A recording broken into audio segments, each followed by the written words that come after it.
Welcome back to another technical video.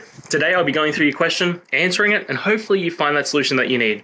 Guys, remember to stay just a little bit crazy like me, and hopefully you get to that resolution. Now, let's continue on.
And that's it, guys. We've gone through, answered your questions, and hopefully found that solution that you're looking for.